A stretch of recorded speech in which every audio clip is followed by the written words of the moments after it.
Russia with another Al-Qaeda/ISIS attack. We have the Supreme Court justice reportedly going to be confirmed hopefully soon. And we've got the Democrats again threatening a filibuster. We have the mainstream media finally admitting that Obama was terrible for the economic growth, but they don't care. They're trying to crash the economy with what's happening with President Trump. And one of the biggest things that could decide where this economy goes, not just here, but globally, is Obamacare. It is designed in every way, on every front,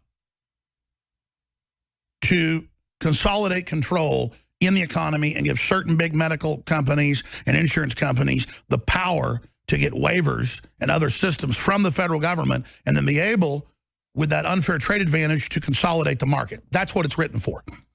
And, of course, to make you buy a product, an unprecedented tax, directly to corporations. Rand Paul is very optimistic, and here's the good news, about repealing Obamacare after golfing with Trump. The two were golfing yesterday at one of Trump's golf courses in Virginia, and he talked about the fact that he is very excited about it. And that's the word I got when Rand Paul was on a few weeks ago when all this started, kind of kicked off his resistance to Paul Ryan's plan, and the plan Trump was supporting on this broadcast, was that the word he got was, hey, if this doesn't go through, it's on Paul Ryan, and then it's up to the Freedom Caucus to see what they're going to do. And so that way we get it repealed one way or the other, and we make Congress do its job. I thought that was a great idea of the president.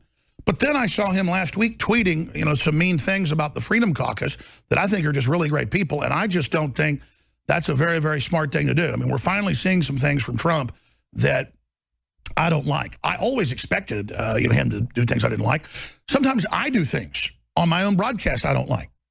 And from day to day, you're in a different mood, different things happen. The point is, Trump's for real. He's not out to get us. He has the entire elite against him. But if the economy hears that we're not going to force everybody to buy health care, that'll just break the economy. You just can't do that.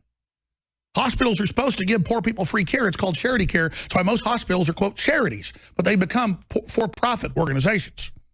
President Donald Trump golfed with Senator Rand Paul this afternoon. Together, the White House budget director, that was yesterday.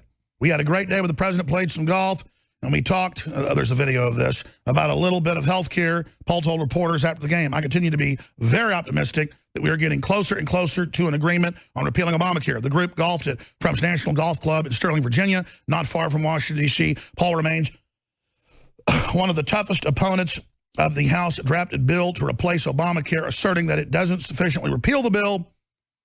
Earlier in the week, Paul met with journalist Matt Drudge of the Drudge Report to discuss the future of the country. Intriguing lunch in the Hill offices of America's best senator, Rand Paul, Drudge wrote afterwards on Twitter. His bold, brave, and has somehow kept his heart in such a corrupt city. Yeah, Paul's really been shining the last 6 months.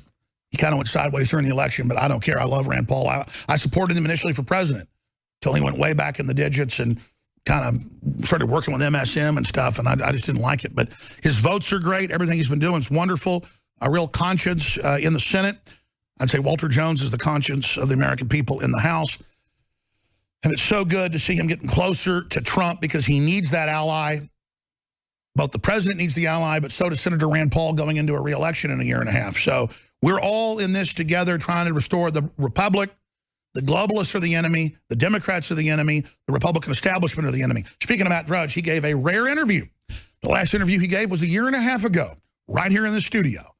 And I'm flattered he gave me most of an hour. He was on for one 10-minute segment with, of course, the great broadcaster who's turned 75, Michael Savage, Friday.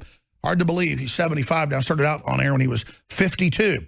So he started out 23 years ago. I started out 22 years ago. It's funny how Drudge started out the same time as Savage, 1 year ahead of me. And so many others started out right around that time. But we've got some excerpts of that interview coming up as well in the next segment.